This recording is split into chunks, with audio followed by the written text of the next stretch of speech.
Ce soir, nous allons parler de la folie. Et quand on parle de la folie, tout de suite, on voit les gens qui marchent dehors, qui mangent dans les poubelles, qui dorment dehors, qui sont hyper sales, qui sentent mauvais. On a une image très arrêtée de ce que c'est la folie.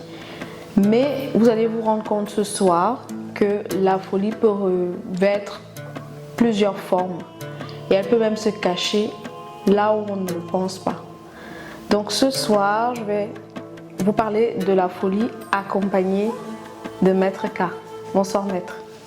Bonsoir Maître Jaouni, bonsoir à tous. Comment vous allez Maître? Comment s'est passée la semaine? Comment se passent les... Alors, la semaine a été très intense pour plusieurs raisons. Déjà,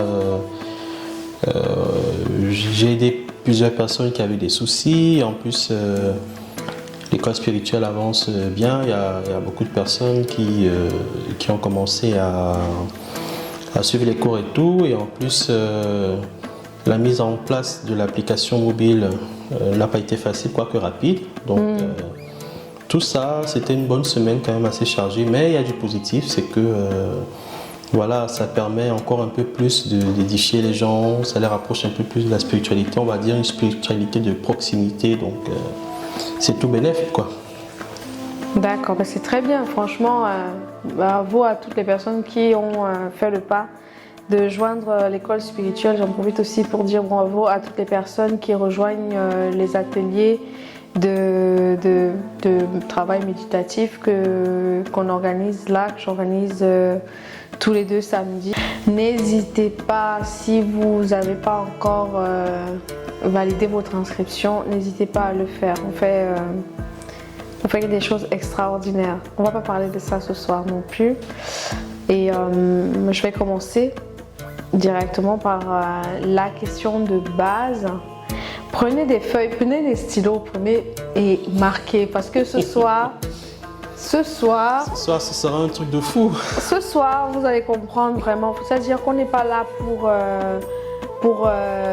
vous raconter des histoires, voilà quoi, pour exciter votre curiosité, voilà, pour que vous fassiez les voyeurs spirituels. On est là pour vous donner des choses qui viennent travailler votre champ mental. Il faut que ce soit des choses qui soient intégrées, que vous compreniez, il faut que vous les notiez au minimum.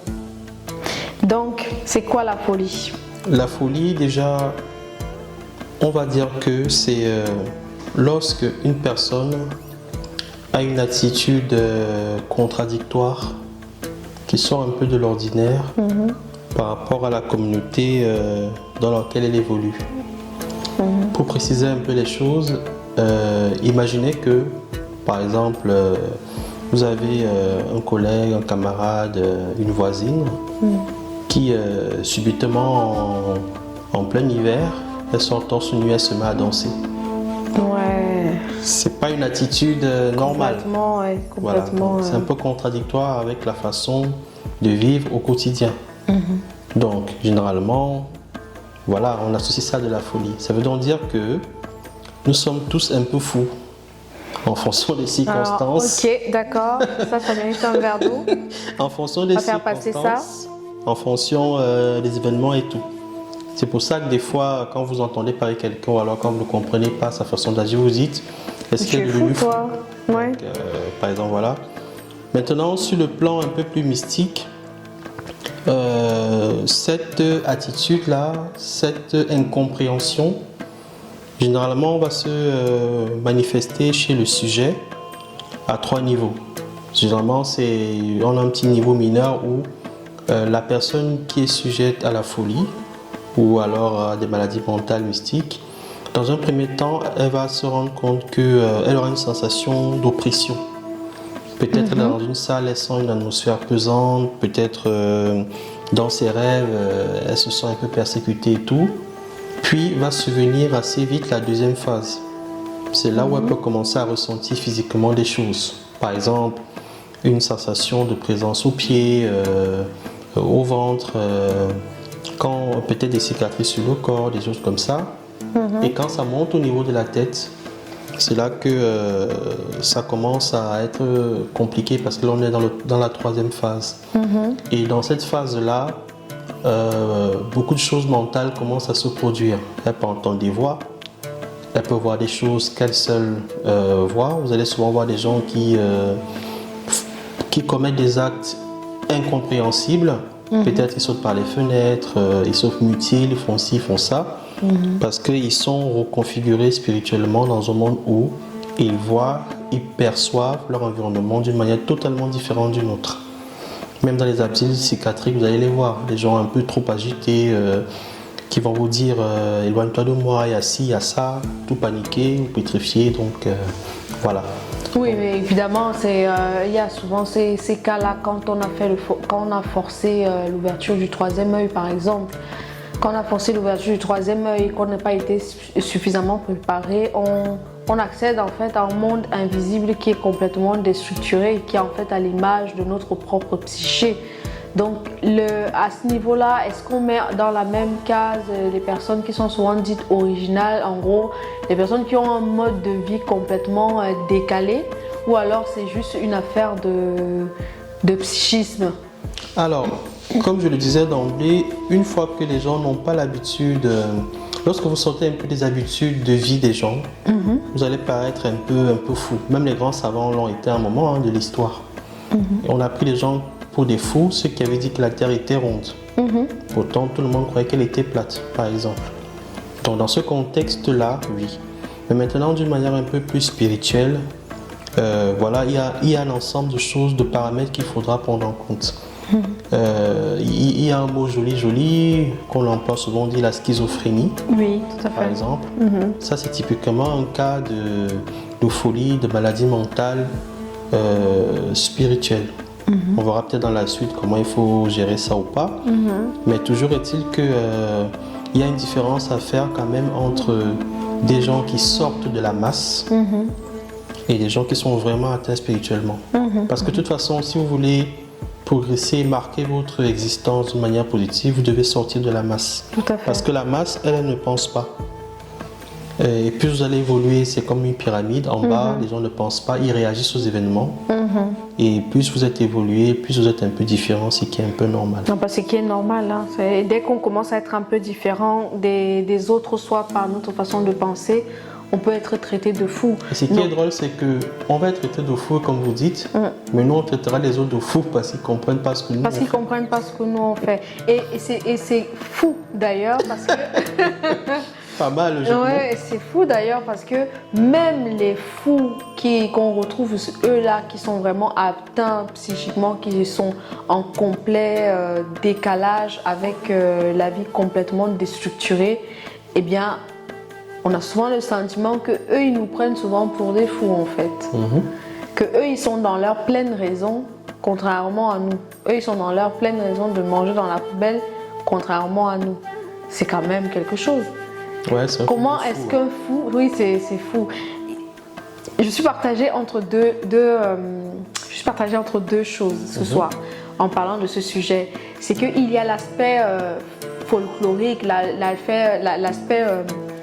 en créole, on dit la dilafée, donc en gros du racontage, que voilà, on vient parler des cas de personnes qui sont devenues folles et comment c'est arrivé spirituellement. Et une approche vraiment beaucoup plus pédagogique. Donc je vais vous demander, maître, aujourd'hui, quelle est l'approche que vous voulez prendre pour la suite? Parce que les questions qui vont arriver par la suite, il va falloir bien se positionner. Je partage entièrement votre vision et je pense que vu que le but du live et des rediffusions, ça a un but pédagogique, je pense qu'il faudrait plutôt qu'on axe sur l'aspect pédagogique des choses. On va commencer à embrayer par qu'est-ce que c'était, peut-être les causes, on ne sait rien, etc.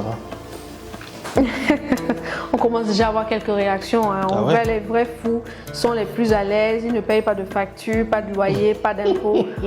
Ouais, mais bon, il y a des problèmes beaucoup plus graves qu'ils sont en train de vivre. Hein. Il y a des choses difficiles. Maintenant, c'est quoi les causes? Quelles sont les causes de la folie?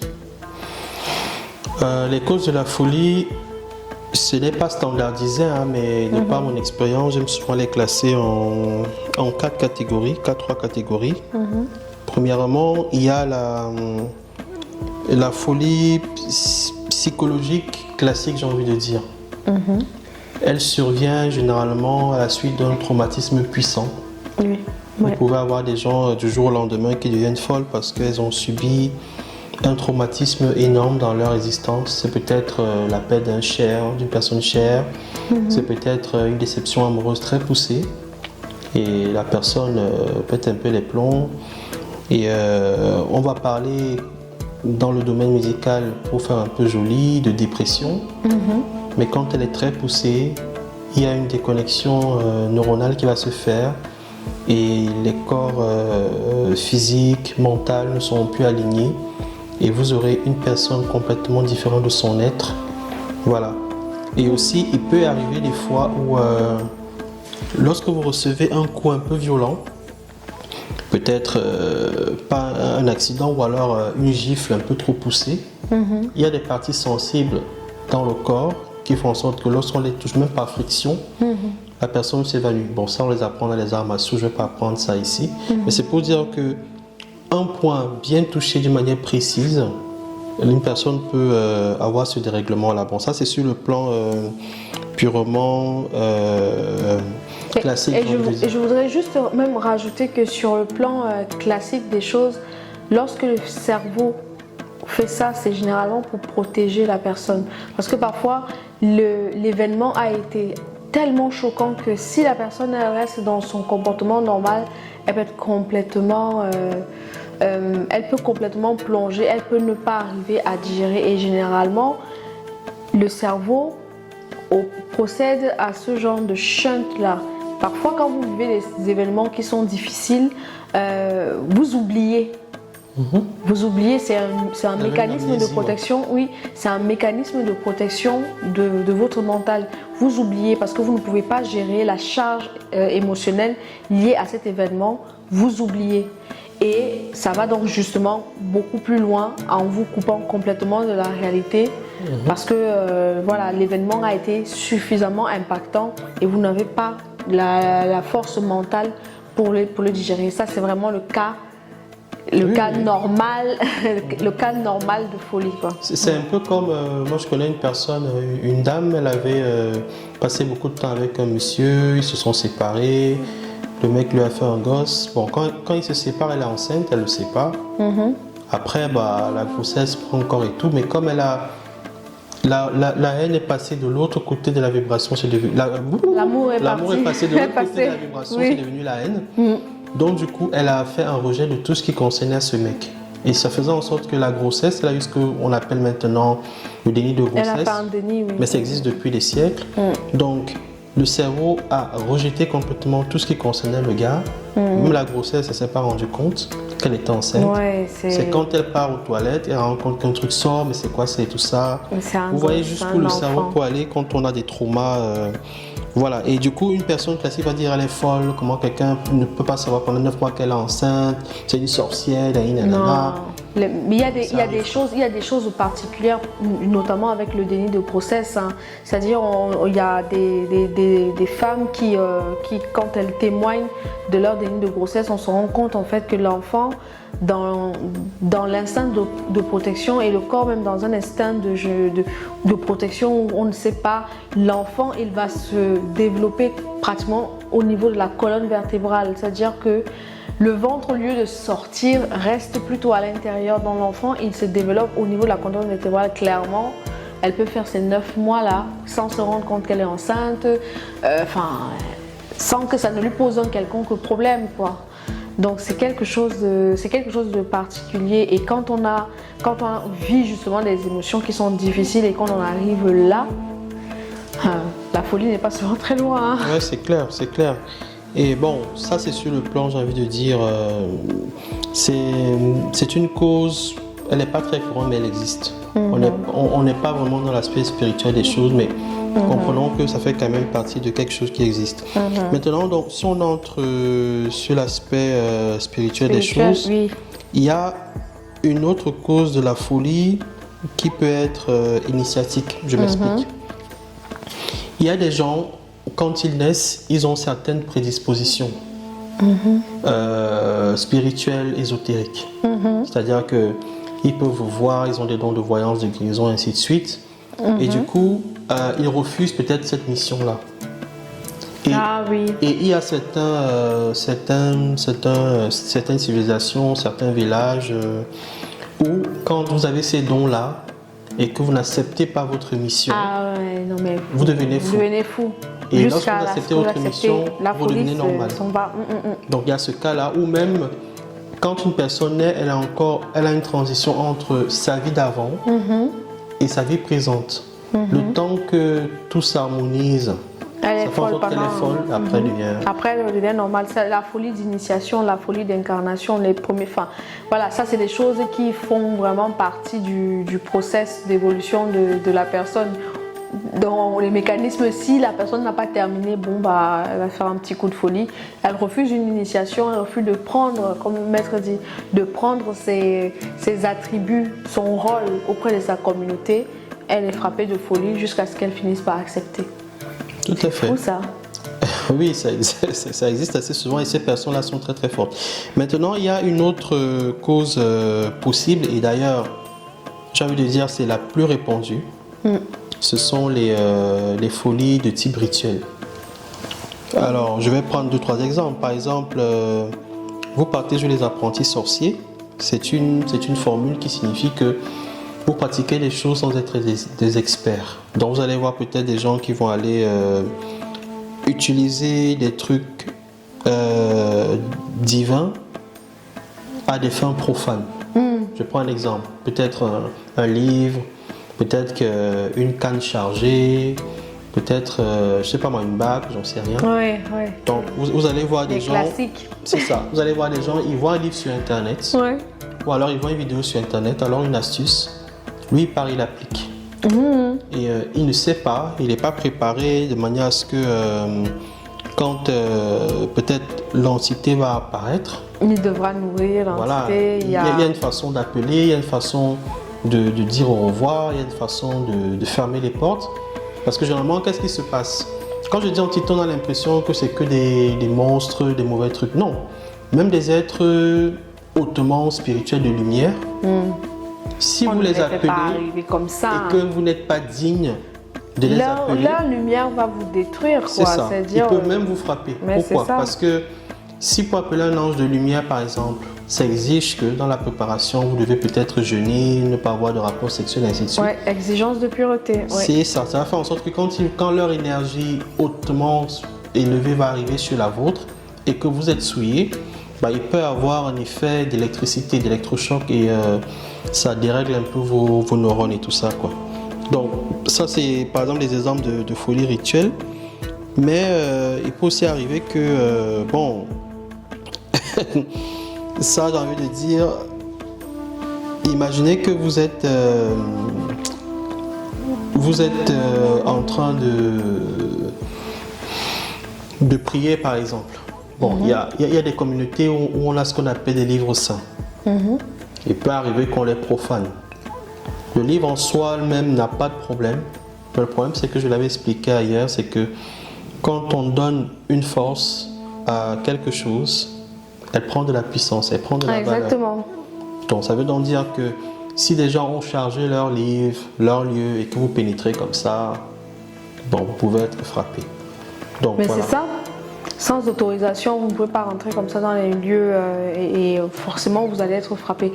Et c'est vrai qu'au-delà de cet aspect, ça c'est une sorte, on va dire une folie préventive, c'est-à-dire. Oui, et même au-delà de ça même, parce que vous allez voir beaucoup de couples, vous avez peut-être un monsieur ou une femme qui a sa chambre. Personne n'entre jamais là-bas. Dans l'imagerie populaire des gens, c'est que c'est peut-être des gens des loges, c'est peut-être ci, c'est peut-être ça. Mais quelqu'un qui est hautement spirituel, il aura besoin de ce qu'on appelle dans le jargon un sanctum. Ça veut dire que c'est un lieu de pureté. Où s'il doit faire ses travaux, s'il doit faire ci, s'il doit faire ça. Si vous entrez, vous étant souillé, pas préparé, les énergies là, les forces qui sont là vous frappent. C'est ça. Redescendons un peu à un niveau vibratoire très très bas. Imaginez que vous lavez votre maison. Dès qu'à peine vous finissez, quelqu'un rentre avec la boue. Ouais, comment ça vous énerve, non? Ah, ça va très mal se finir. Imaginez alors les gens Ça va très mal se finir, ça c'est d'un clair. certain niveau. Ça va très mal se... Oh, je vois très bien la scène, hein. Ça va très mal se passer, on ne fait pas ça. Je Voilà, suis désolée. c'est ça. Mais tout à fait, hein. Et il y a ces cas de... Il y a forcément, hein, je pense que l'autre cas de figure où les gens peuvent souvent devenir fous, c'est quand quelqu'un est allé attaquer une personne et le répondant... comme on dit souvent. Oui, je classe souvent ça dans les...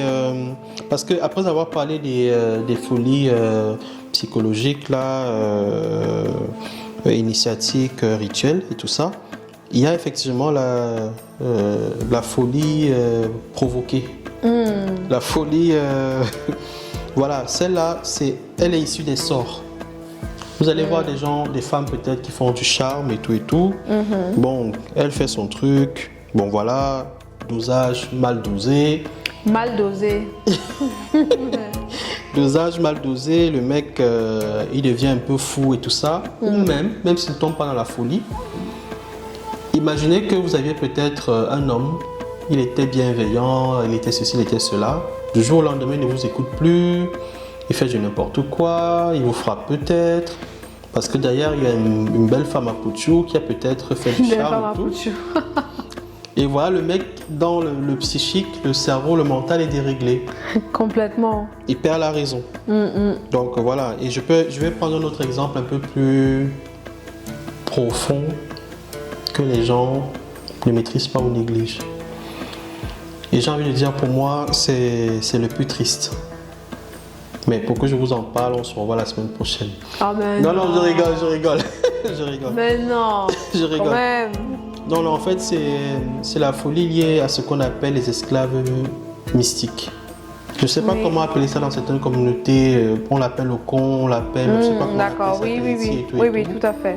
En fait, le mécanisme, c'est quoi? C'est qu'on va, comme je l'avais expliqué dans le live sur la mort, on va simuler, provoquer une mort physique de quelqu'un, sur le plan physique. Mais on va récupérer ses autres corps, ou alors on va le retransférer ailleurs, lui fabriquer une identité psychologique. Ok, pardon, excusez-moi. Donc, je suis en train de dire que comme sur le live sur la mort, on peut provoquer le décès de quelqu'un. Et une fois que vous l'enterrez, on récupère son âme, on la fait travailler ailleurs. C'est ça. Elle devient un esclave. Jusque-là, il n'y a pas de folie. Hein. La folie va se venir à quel niveau? C'est que, par extraordinaire, il est possible que lorsqu'on a fait un transfert, la personne qui l'a fait a commis une erreur. Et du coup, la personne revient dans le lieu où elle était avant, alors qu'elle n'était pas censée être. Ou alors quelqu'un la reconnaît en route. Quelqu'un la reconnaît en route. Oui, mais tu es mort il y a 50 et tout. Quand vous allez prendre cette personne de force, parce qu'elle est dans l'autre monde mystique, quand vous allez la récupérer et que vous allez voir un ganga, par exemple, un maître spirituel pour dire on a tué ma soeur, mon frère il y a 2 ans, on l'a revu et tout.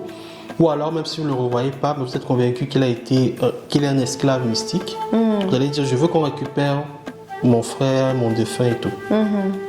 C'est possible. Oui, Mais quand il va revenir, il ne sera plus pareil. Il ne sera jamais pareil. Il sera une loque humaine. Il sera vraiment comme un fou. Et ça sera même un fardeau.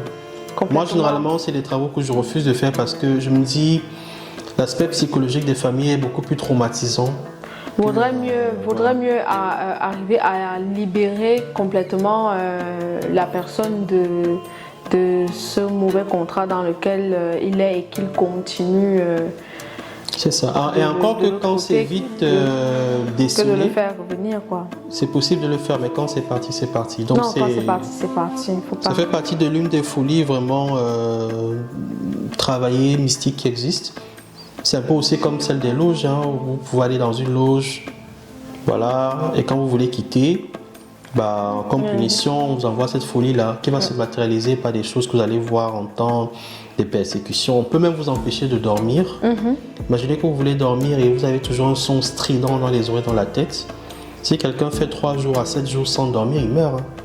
Donc, oui, il rentre complètement dans des états psychotiques. Hein. Ça, c'est des expériences scientifiques qui l'ont déjà démontré. Une personne qui commence à faire 72 heures sans dormir, c'est une vraie torture. C'est de la torture psychologique et c'est une torture qui peut complètement switcher l'état mental de la personne et le conduire à la folie.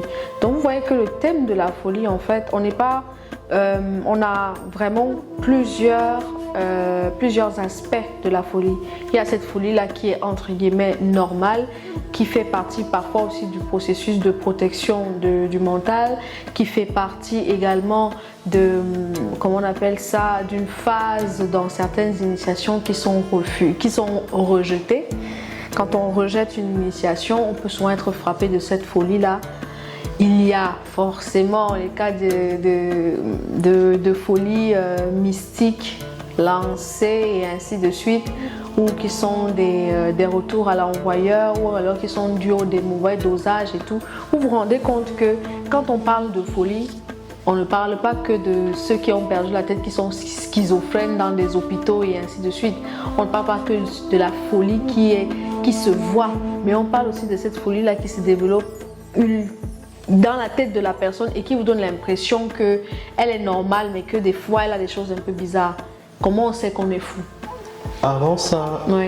j'hésitais vraiment à le dire, mais il y a deux choses que j'aimerais préciser.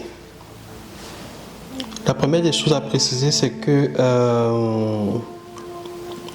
je parlais de la folie psychologique avec qui était la résultante d'un trauma. Oui. Mais il y a une folie psychologique très courante, mais que les gens négligent.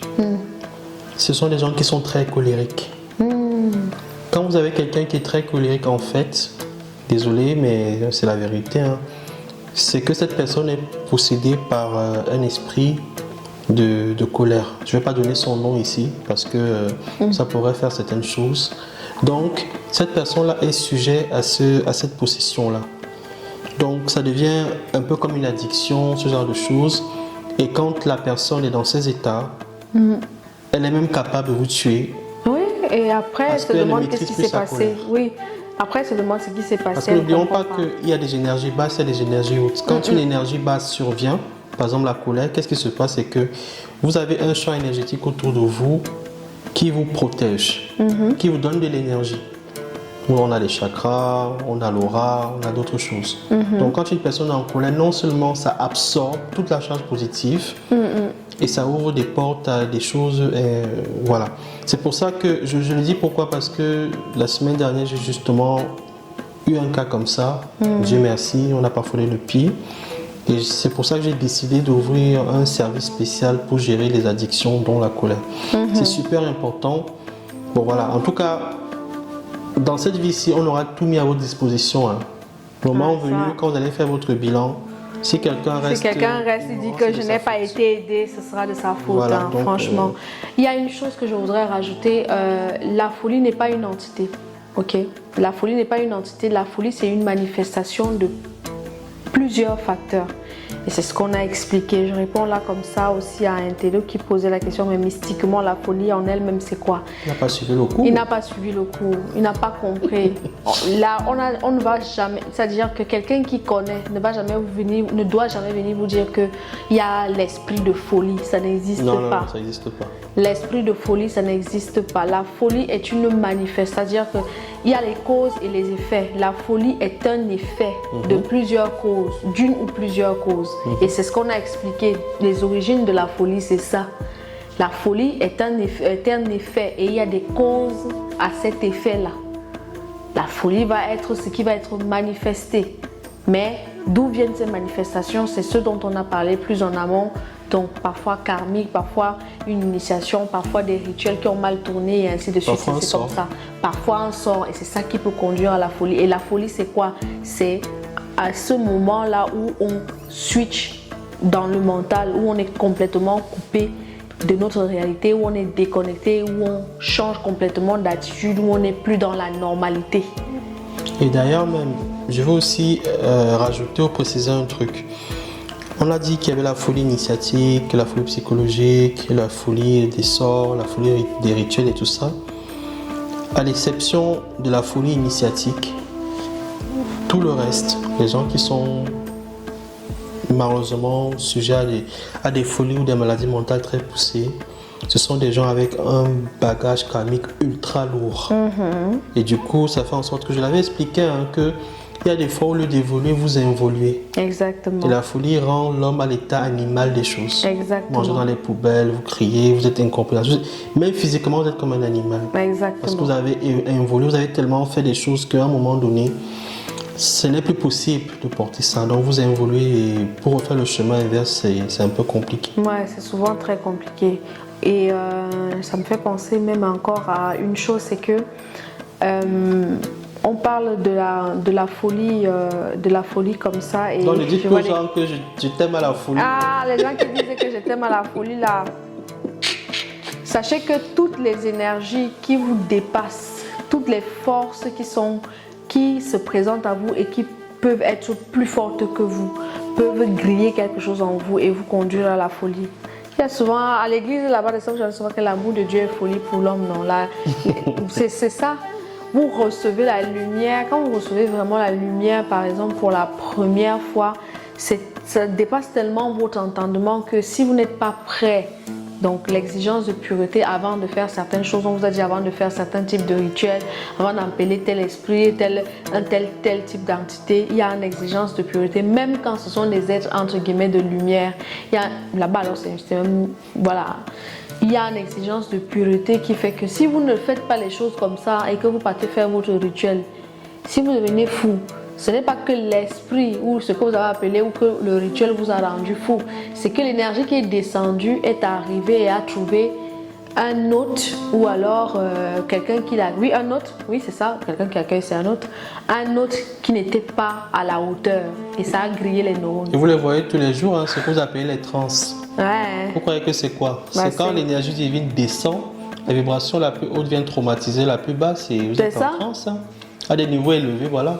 Mais moi-même, quand je donne des cours, comme les notions sont énergétiquement lourdes, c'est par petite dose. Par petite dose. Sinon, il peut y avoir une surcharge électrique. Quoi. Vous savez que la folie commence par les maux de tête. Donc, quand vous êtes déjà en train d'écouter quelque chose qui vous fait un peu mal à la tête, la posez, dosez. Voilà pourquoi, moi, j'avais arrêté de dire aux femmes que je t'aime à la folie. Ça peut se gâter pour quelqu'un là. D'ailleurs, ma candidature est toujours ouverte, je sais pas. Oh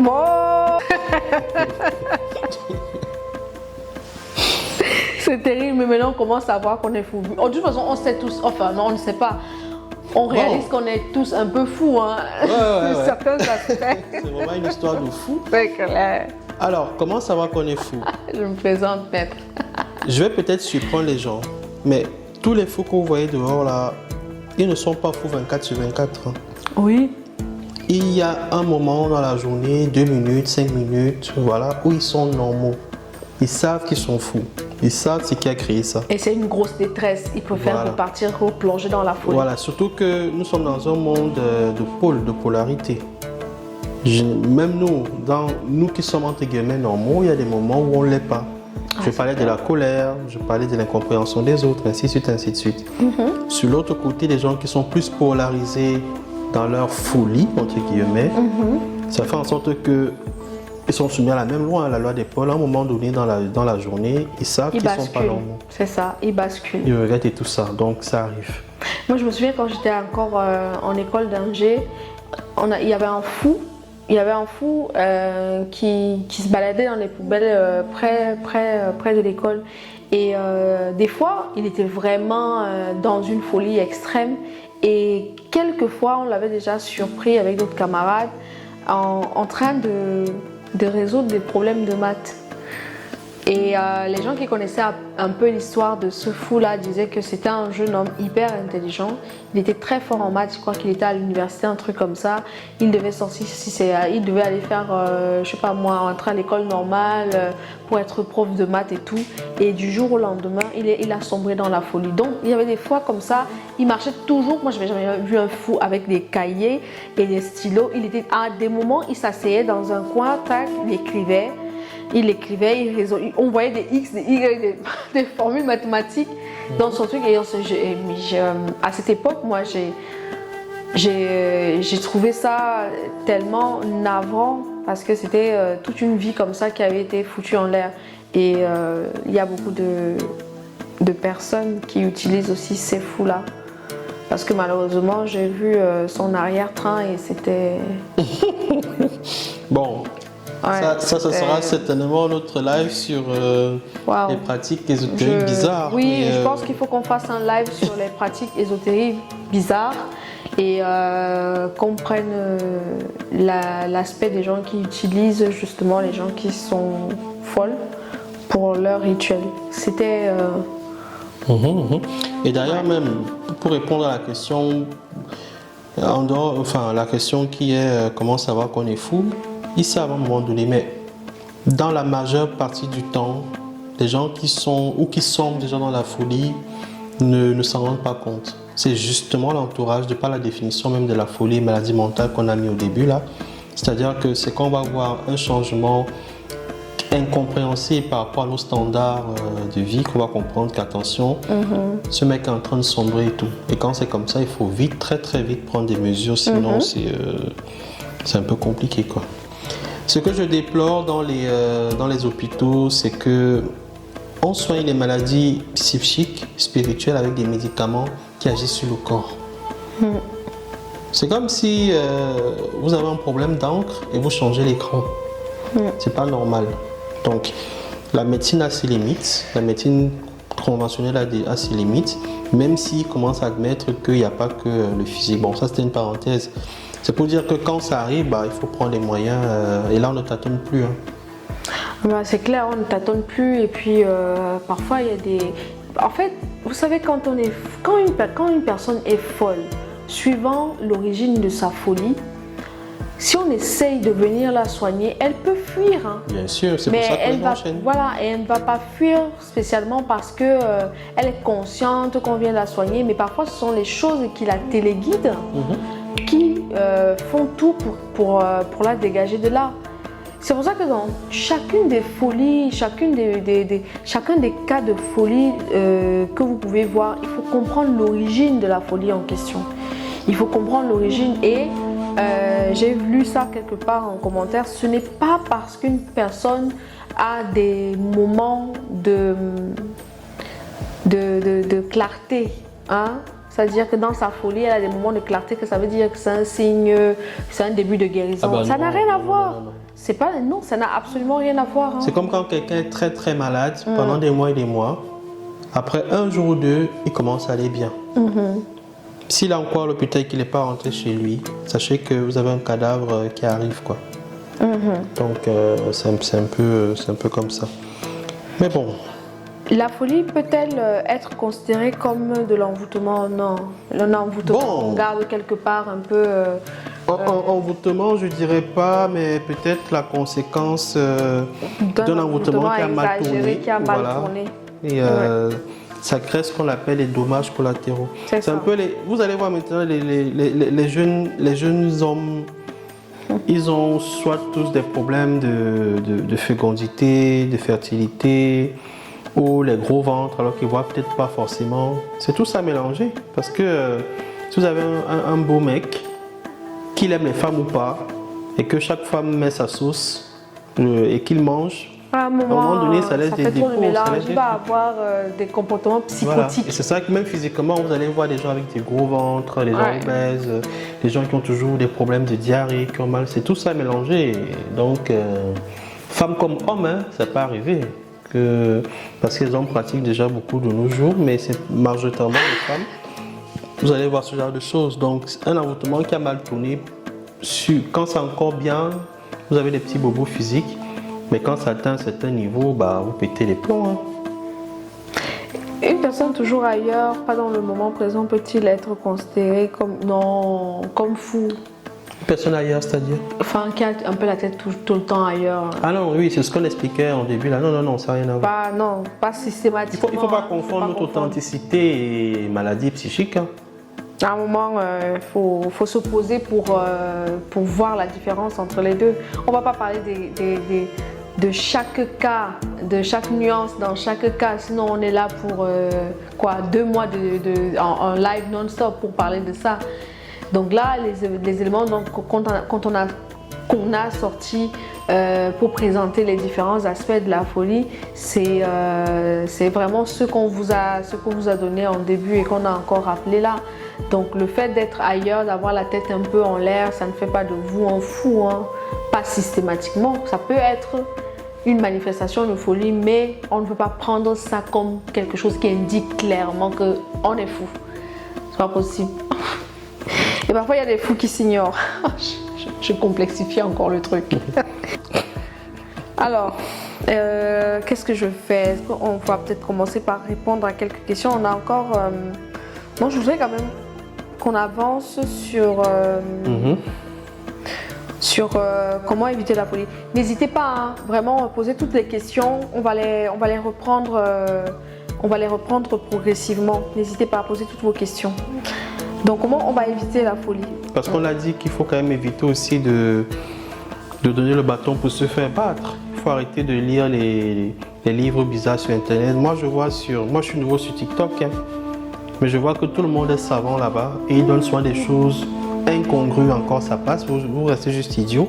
Mais des fois, ils donnent des trucs très dangereux qu'ils ont peut-être vus ailleurs et qu'ils ne maîtrisent pas. Donc, je vois des gens, on va vous dire, faites un cercle de protection, faites ceci, faites cela. Mais on t'a pas dit... Sans savoir que le cercle de protection... Quoi faire après ça ou je sais pas quoi, donc quel jour il faut le faire. Il y a un sens pour faire les cercles de protection. Il y a un sens pour entrer dans le cercle, il y a un sens pour sortir, donc tout ça. Donc il faut éviter un peu ces espèces de connaisseurs là. Pour moi, c'est dangereux. Quand on veut faire l'initiation, il faut avoir un maître qui vous tient par la main, après vous suivez votre voie.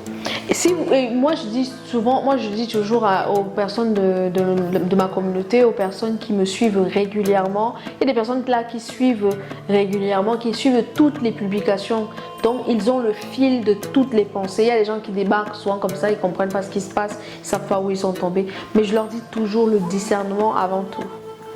Le discernement avant tout et la remise en question.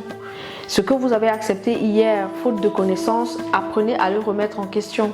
Donc, on ne peut pas dire à tout le monde. Pour apprendre, il faut douter de tout ce qu'on sait. Exactement, c'est comme ça qu'on avance. N'ayez pas honte que hier vous croyez en si. On vous a dit que le bain de pipi seulement, c'est ça qui va vous débloquer tout. Vous avez senti le pipi pendant. Ouais, les couches. Vous avez senti les pipis pendant 2 mois et tous les matins. Vous vous arrosiez de votre pipi plus le clou de girofle parce que pendant un moment le clou de girofle c'était dans toutes les recettes. Je me disais mais genre est-ce que vous vous rendez compte de découvrir ça? C'était fou. À une période c'était le citron. On mettait le citron dans tous les rituels. Le pauvre sel. Le sel. Il n'y en a même plus dans la mer. Il n'y en a plus dans la mer. Maintenant, tu peux manger, c'est une fois la nourriture est fade parce qu'elle a fait le rituel. Trop de rituels. Mais c'est comment la nourriture s'il n'y a pas le sel dedans? Ouais, papa, laisse, j'ai mis le sel aux 4 coins de la maison. Mon père, faut laisser. Non, mais vous voyez, c'est-à-dire que le discernement, en fait, comment on fait pour éviter, comment déjà pour se soigner, il faut d'abord apprendre à éviter avant de tomber dedans. Et le discernement, c'est important. Commencez par vraiment avoir un esprit clair, discerner les choses avant de vous plonger dans des manipulations énergétiques. Apprenez à comprendre ce que vous êtes en train de faire. C'est très important. Et la bouche aussi, vous avez dit, hein, ne partez pas mettre vos bouches partout. Parce que vous ne savez pas ce que vous allez aller ramasser là-bas au sens comme au figuré.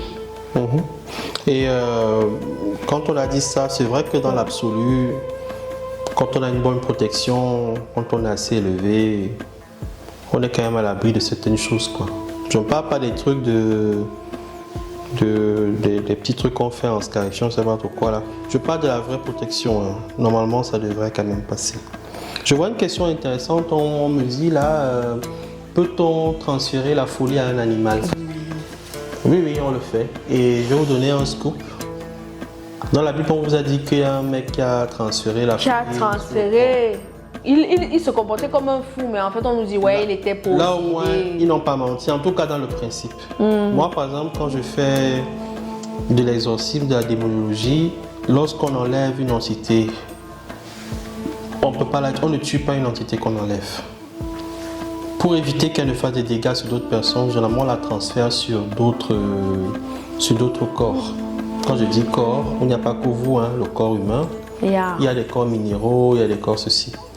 Donc, si vous réussissez à enlever l'esprit qui dérange quelqu'un, que vous le mettez dans une pierre, ou dans un arbre, ou dans la pierre et que vous jetez très loin, au fond de la mer et tout ça, vous êtes sûr que voilà, il n'y a pas de problème. Ou alors vous transférez dans un arbre. Donc, ce genre de choses, quoi, ça se fait assez couramment pour éviter que les gens soient contaminés. C'est pour ça que des fois, vous allez voir certains arbres, quand vous partez les couper, c'est comme dans les films. Vraiment. Comme dans les films où le sang sort, où vous entendez des bruits bizarres. L'arbre a fait comme si c'était un cœur qui était en train de battre. Vraiment, il y a des choses terribles ici dehors. Voilà, donc on peut transférer la maladie, mais pas transférer dans le sang négatif, mais dans le sang de guérison, on le fait quoi. Mais on n'est jamais au grand jamais, on le transfère chez un être humain, pas chez un animal, parce que l'animal est un peu comme nous, cousins d'âme, et puis on les mange. Sauf pour ceux qui ne connaissent pas, il est mieux de les mettre dans des minéraux, des trucs comme ça. Ah bah, ça c'est pour les maîtres spirituels, les gangas et autres qui font les choses bien. Oui, en plus même parmi eux, il faut connaître effectivement. Ouais. Parce que on n'est jamais à l'abri de quelqu'un qui décide d'envoyer ses problèmes sur la voisine ou le cousin ou le frère et ainsi de suite. En échange même de sa vie. Donc, par jalousie, il y a une personne un benguiste, il est rentré au pays faire son poulailler. Un sorcier passe, il dit vraiment, tu as de grosses poules. Hein. Le soir à 18h, tout le monde était mort. Donc, ils ont eu ce qu'on appelle la maladie de la vache folle, le coq, je ne sais plus comment on l'appelle, la maladie des grippe aviaire. La grippe aviaire. Ouais. Tous les poulets sont devenus fous. Oh là là. Et il a perdu 2 millions d'investissements comme ça, quoi, en quelques heures. Donc, ça existe. C'est la vie. Non, mais c'est terrible. Hein. Et est-ce que vous pouvez partager quand même, parce que nous, on est là entre maîtres avec des personnes qui peuvent connaître un tout petit peu, plus ou moins, et ainsi de suite. Est-ce que c'est possible que vous leur donniez une protection, un rituel ou alors une préparation, quelque chose pour les aider dans la protection mentale? Parce qu'au final, la folie étant un effet, ça a un effet sur le mental de la personne. Donc comment renforcer son mental? Bon, en vrai, dire que je vais protéger les gens contre la folie en elle-même, ce ne serait pas exact. Tout à fait. Mais il y a il y a quand même des choses qu'on peut faire pour élever un peu le niveau mental des gens quand on est un peu... Voilà. J'avais parlé une fois de la Aloe Vera et tout. C'est d'un certain niveau. Donc c'est dans un de vos lives, les gens pourront retrouver. Ou même dans mon TikTok, je crois. Mais il y a effectivement des choses qu'on peut faire. C'est une astuce qui joue à la fois sur la colère, à la fois sur le mental. On peut prendre par exemple, avant le lever du soleil, je sais pas moi, un verre d'eau. Généralement, on va parler dessus. Oui. On va prendre un petit verre d'eau, on va le mettre devant soi. On va lire le psaume 1 et le psaume 27. Avec les intentions, si c'est la colère, de vaincre la colère, si c'est élever le mental, c'est de faire ci, c'est de faire ça. Après, il y a une clé là qu'il faudra que je donne, mais bon voilà. Mais sinon, rien qu'avec ça, ça devrait passer. Mais attention, ça ne suffit pas parce que les gens, quand ils entendent l'astuce, ils croient que c'est bon. La spiritualité ne fonctionne pas comme ça. Il y a une loi dans l'univers qui dit que tout est vibration. Ça veut dire que tout vibre, rien n'est statique. Ça veut dire que vous devez vous bouger. Vous devez associer le mouvement à un travail spirituel. Exactement. Sinon, ça stagnera soit d'un côté physique, soit d'un côté spirituel. Exactement. Ça veut donc dire quoi? Ça veut dire qu'une fois que vous avez l'astuce, c'est à vous maintenant de comprendre que vous êtes dans un monde de polarité, que vous devez équilibrer vos émotions. C'est ça. L'astuce ne fait pas tout. Le travail spirituel ne fait pas tout. Vous allez faire un travail spirituel en particulier pour vous protéger. Ça ne fait pas tout. La vie, c'est le mouvement. Si vous-même, vous ne vous mettez pas en mouvement, tout ça va rester là comme ça, pâteau. Ça va même s'atrophier. Donc, tu cherches le mari, je te fais le travail. Tu ne peux pas rester à la maison. Je ne suis pas resté à la maison. je sais pas, tu cherches le travail, je te fais le travail, tout est bon, tu restes sur place, tu ne te bouges pas pour prendre les recruteurs viennent dans ta chambre, non, ça marche pas comme ça. Dans ta chambre. Donc, il faut... Écoutez, il y a des gens qui, chacun fait comme il peut, hein, dans ta chambre. Chacun fait comme il le sent. Chacun fait comme il le sent. Et quand on est affecté, j'ai vu les questions sur folie et hérédité, on va en parler juste après. Je voudrais juste finir ce point pour justement entrer dans les questions. Les questions. Ok. Est-ce qu'on peut soigner toutes les folies? C'est une excellente question. Il paraît que je dis ça assez souvent, c'est devenu oui, antique. aussi, c'est ça. Ah, on me l'a rappelé. Ouais. Mais c'est une excellente question parce que on a pris le soin de différencier un peu les types de folie ou de causes de folie. On a parlé des psychologiques, mystiques, ainsi de suite, ainsi de suite. Dans la folie psychologique classique, oui, on peut. Surtout quand c'est vite détecté. Quelqu'un qui est en dépression, il faut rééquilibrer, il faut faire ci, il faut faire ça. Ça marche assez bien. Et il n'y a pas de séquelles. Ça, c'est le bon point. Maintenant, pour les maladies mystiques, c'est là que ça se complique un peu. Si c'est vite pris en charge, on soigne à 100%, il n'y a pas de séquelles. Mais si c'est détecté très tard, il y aura des séquelles. Oui, si c'est détecté très tard et si la personne ne fait pas le traitement aussi, parce qu'on peut même avoir détecté très tard, mais on peut avoir un certain délai. Comme on dit souvent, limiter la casse, ça on peut. C'est ça. Mais maintenant, il y a un type qu'on ne soigne pas du tout, en tout cas, ça ne sert à rien.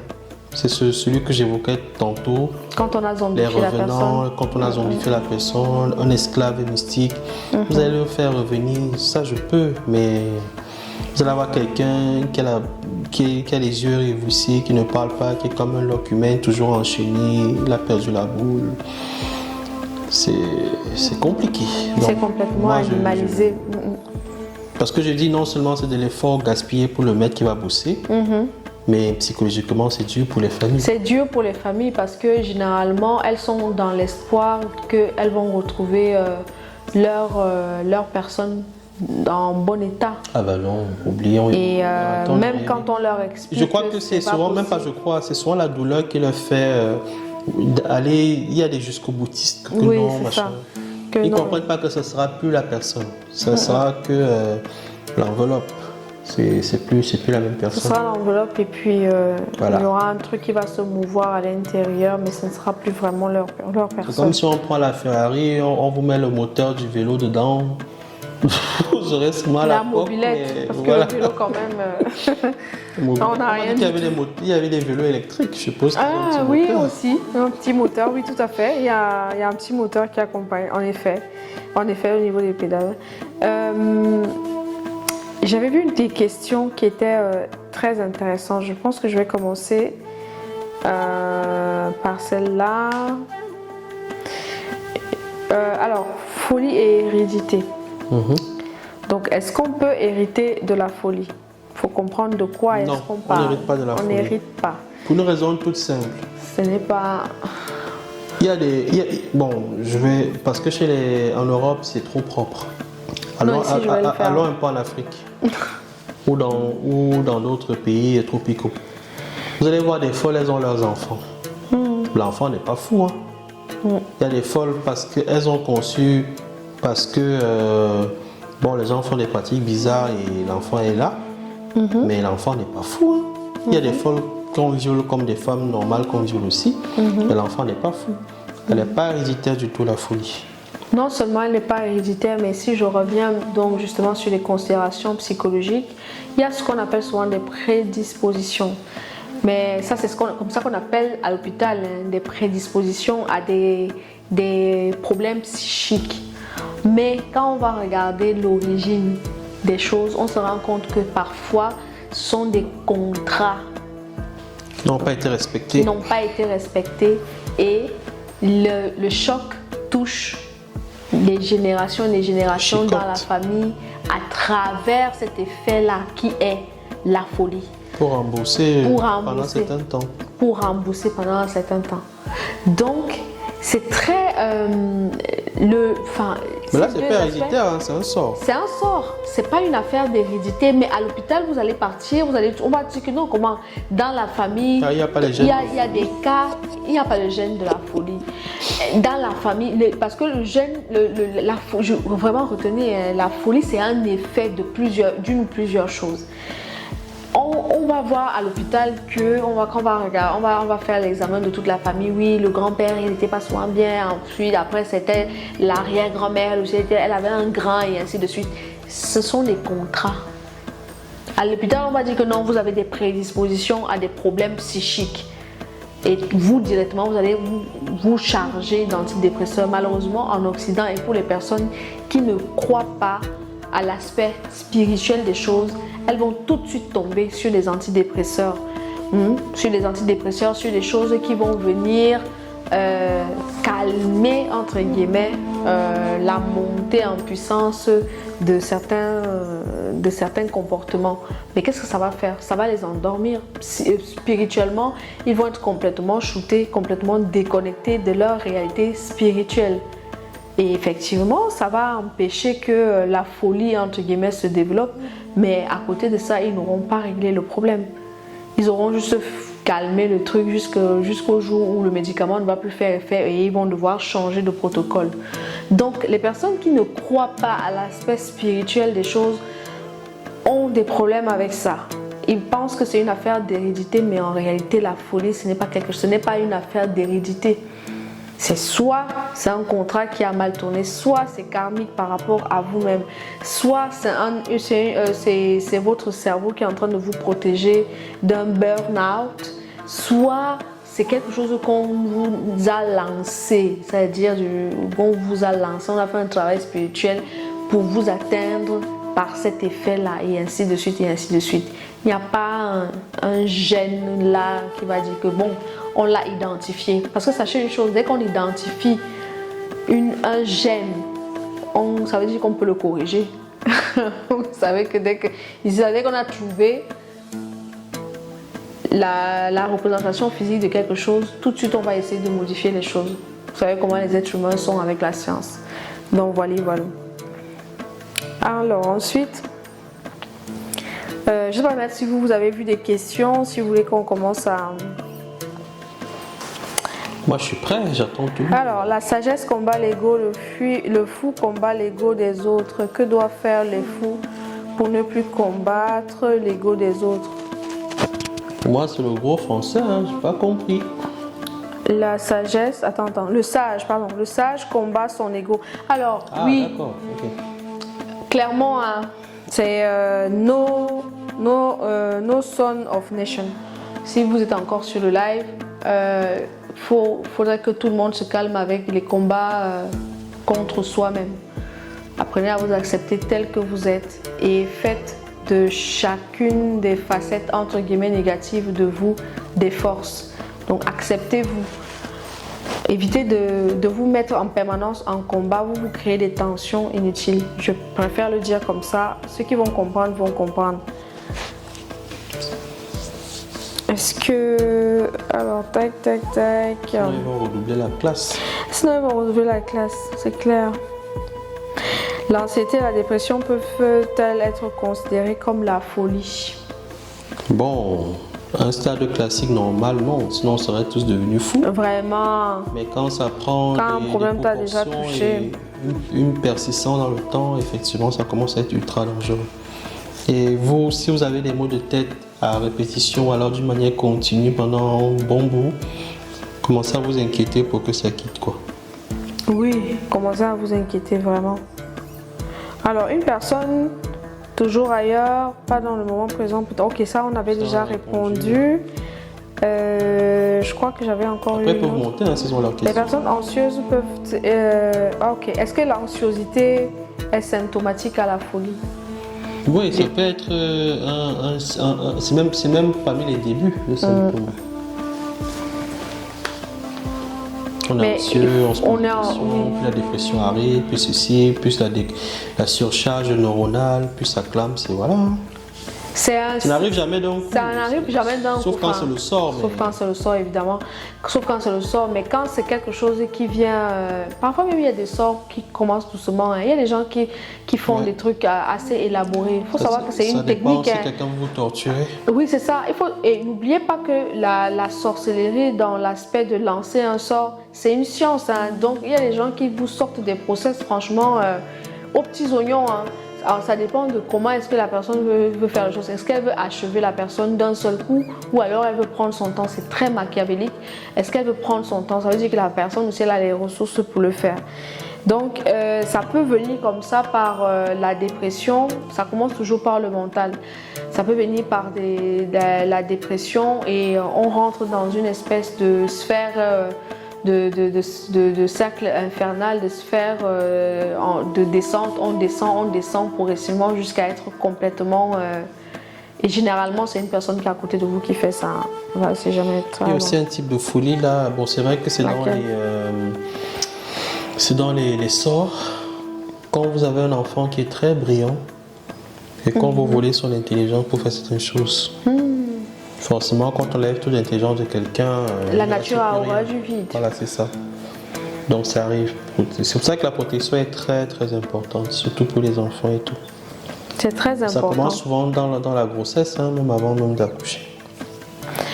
Il y a eu une question autour des animaux. Quand on met la folie dans les animaux et si on mange l'animal, est-ce qu'on va prendre la folie en question?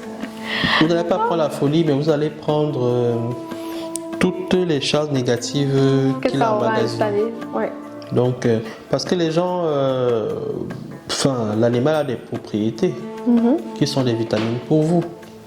Donc, si ces vitamines sont souillées, forcément, vous le serez aussi. C'est pour ça que dans certains traitements, on peut vous demander de ne pas manger un type d'animal car certaines propriétés incompatibles avec les hautes énergies qu'on va vous injecter. Ça arrive. Tout à fait. L'alcool qui va déconnecter un peu sur le plan mental certaines connexions qui doivent recevoir des énergies au niveau de la fontanelle. Oui. Et si vous buvez, vous êtes désynchronisé avec les forces cosmiques qui vont vous aider. Et voilà. Donc quand on dit souvent qu'il ne faut pas prendre d'alcool, c'est pas que on a des problèmes avec les soulards, mais c'est que c'est pour un temps pour votre bien. Clairement, ouais. On n'a rien contre les gens qui boivent. Hein. Vous pouvez boire ce que vous voulez, mais bon. Il y a même un gars qui a changé l'eau en vin, non? Ça veut dire que c'est bien, mais il ne faut pas abuser. Voilà, c'est ça. La belle vie, quoi. Alors, l'amnésie est-elle une forme de folie? Non, l'amnésie, c'est une protection de votre cerveau après un choc émotionnel, après un choc en particulier, après quelque chose de trop fort émotionnel que vous ne pouvez pas supporter. Il y a souvent des amnésies partielles, totales, tout dépend de la force, tout dépend de l'impact que l'événement allait avoir sur vous. Donc non, ça n'a rien à voir avec... ça n'a pas de lien direct. Vraiment, ce n'est pas un lien de cause et d'effet à ce niveau-là. Dans une certaine mesure, ça pourrait être une conséquence, mais... Oui, mais pas direct, quoi. Et sur le plan physique, si vous avez eu un accident, peut-être une commotion, et que... parce que comment le cerveau il enregistre? Il fait des connexions électriques. Ce sont ces connexions-là qui gardent l'information. Donc il peut donc arriver que sur un choc, un accident, il y a une petite partie de ce cerveau physiquement qui est touchée. Du coup, les connexions qui étaient entre elles sont coupées. Et vous oubliez cette partie-là, donc ça arrive. Alors quand c'est pas trop grave, c'est temporaire. Quand c'est trop grave, c'est définitif. Vous oubliez une partie de votre vie. Oui, clairement. Il y a des choses qu'on ne peut pas physiquement remettre en place. Elles peuvent exister encore sur le plan spirituel, donc la personne peut rêver de ces choses-là, par exemple. Mais elle ne peut plus vraiment y accéder dans sa réalité physique, quoi, ces souvenirs-là. Cela voudrait dire qu'on ne doit plus manger d'animal, non. Ah bah vous êtes de tout au rien, hein. Ça marche pas comme ça la vie. Et d'ailleurs, c'est pas 1 ou 0. Hein. Quand ils disent est-ce qu'on ne doit plus manger d'animal, je vais répéter ce que je dis souvent aux gens qui disent qu'ils sont végétariens parce qu'ils ne veulent pas manger les animaux. Ils ont peur, ils Ils veulent pas faire compatissent. du mal. Voilà, ils oublient que les herbes ont une âme, hein. Quand tu vas les mâchouiller là, ils t'ont pas dit qu'ils aiment ça. Les brocolis que tu vas manger là. Donc, c'est pareil, c'est la forme de se nourrir qui change, mais il y a l'âme dans toute chose, hein. En effet.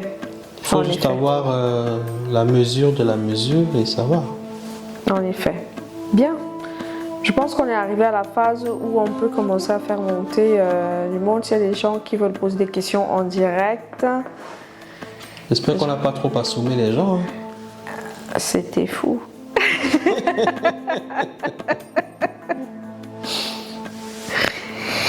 C'était complètement fou.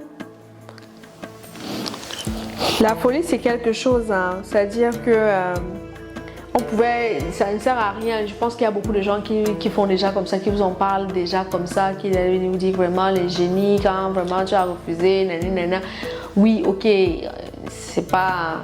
Tout le monde là ne sait pas qu'il a des génies, tout le monde là n'a pas accès à ces génies, tout le Et monde... d'ailleurs, même que dans chaque famille, il y a un fou, hein. C'est ça. Vous ne le voyez pas, c'est vous-même. Je crois qu'il y a quelqu'un qui a dit ça plus haut aussi comme ça que ouais. Et je crois que c'était Princesse Didon. Je crois que Princesse. Elle aura les points de fidélité. Ah oui, la folie peut-elle être considérée comme de l'envoûtement? Ça, on avait déjà répondu. Donc, est-ce qu'il y a des personnes qui montent ou pas, DJ?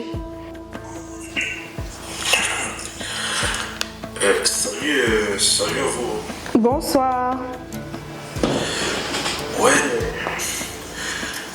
Avant de poser ma question, je voulais d'abord remercier d'abord pour votre concept, hein, pour votre live, de nous édifier par rapport à ça, parce que j'imagine que vous n'êtes pas payé pour ça encore. Non, on aimerait bien, mais bon. Ouais, voilà quoi. Si quelqu'un nous entend quelque part. Ok.